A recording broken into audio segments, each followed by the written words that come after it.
আসসালামু আলাইকুম এভরিওয়ান। আজকের রেসিপিতে থাকছে হোটেল স্টাইল টাকি মাছের ভর্তা। টাকি মাছের ভর্তাটা একেকজন একেকভাবে করে থাকেন। টাকি মাছের ভর্তা করার জন্য আমি এখানে নিয়েছি প্রায় 600 গ্রামের মতো টাকি মাছ। মাছগুলো লবণ দিয়ে খুব ভালোভাবে আমি পরিষ্কার করে নিয়েছি। আর মাছগুলোর মাঝখানে এভাবে আমি চিড়ে নিয়েছি। মাছগুলো চিড়ে নেওয়ার উদ্দেশ্য হচ্ছে মাছগুলোতে যেন খুব ভালোভাবে মশলা ঢুকে যায় এবং ভাজার সময় খুব ভালোভাবে ভাজা হয়।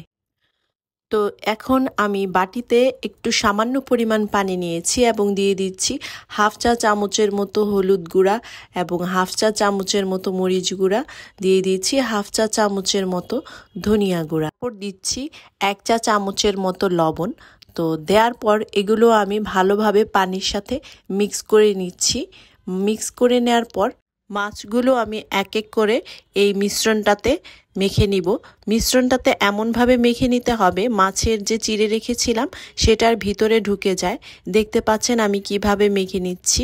যতটুকু সম্ভব ওইভাবে আপনারা মাছগুলোতে মশলাটা ঢুকিয়ে দেওয়ার চেষ্টা করবেন।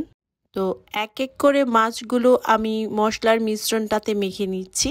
টাকি মাছগুলো ভালোভাবে মেখে নেওয়ার পর আমি এক পাশে রেখে দিয়েছি। অন্যদিকে আমি প্যান বসিয়ে দিয়েছি। প্যানে আমি দিয়ে দিচ্ছি কিছু শুকনো মরিচ। শুকনো মরিচগুলো আমি তেল না দিয়েই চুলার আঁচ লোতে রেখে ভেজে নিচ্ছি। অনেকে সরিষার তেলে শুকনো মরিচটা ভেজে থাকেন।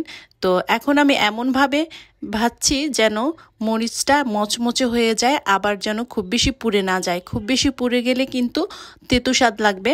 আর এমনভাবে ভাজতে হবে যেন চাপ দিলেই মরিচটা ভেঙে যায়। এই পর্যায়ে আমার মরিচটা ভাজা কমপ্লিট হয়ে গিয়েছে।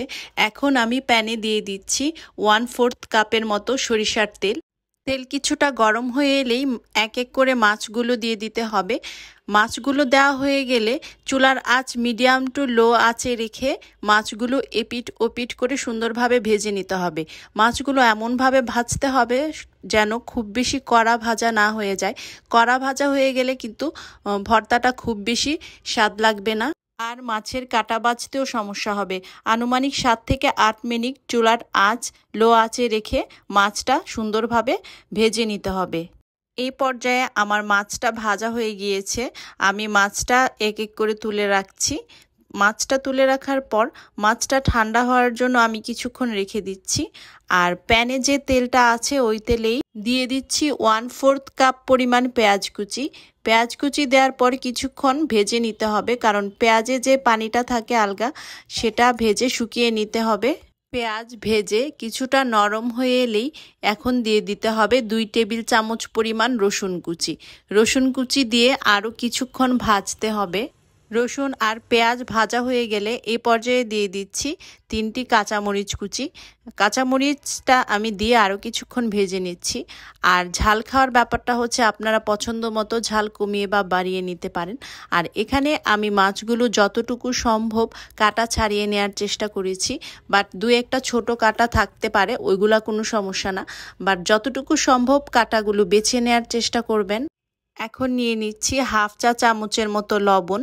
মরিচটা আমি এখন ভেঙে নিচ্ছি। মরিচটা ভাঙা হয়ে গেলে আমি লবণের সাথে মরিচটা মেখে নিব। মরিচটা সুন্দরভাবে ভাজা হলে ঠিক এভাবেই ভেঙে যাবে। তো এখন আমি দিয়ে দিচ্ছি ভেজে রাখা পেঁয়াজ, রসুন ও কাঁচামরিচ। কাঁচামরিচটা একটু চাপ দিয়ে ভালোভাবে মিক্স করে নিতে হবে। এখানে কাঁচামরিচ ও শুকনো মরিচ দুইটারই স্বাদ পাওয়া যাবে। তো হোটেল স্টাইল ভর্তাটা এভাবেই করা হয়। এখন মিশ্রণটাতে আমি বেছে রাখা মাছটা দিয়ে দিচ্ছি। মাছটা দিয়ে ভালোভাবে মিশিয়ে নিতে হবে। তো এখন দিয়ে দিচ্ছি সামান্য পরিমাণ ধনিয়া পাতা কুচি। ধনিয়া পাতা দেওয়ার পর এখানে আরেকটু তেল দিয়ে আমি এর সাথে মিশিয়ে নিচ্ছি। এই ভর্তাটা কিন্তু অনেকে ব্লেন্ডারে বা পাটা পুতায় পিষেও করে থাকেন। তো আজকে আমি হাতে মেখেই করে দেখাচ্ছি। হাতে মেখে ভালোভাবে মিক্স করে এ পর্যায়ে কিন্তু আপনারা চুলায় আরেকবার ভেজে নিতে পারেন।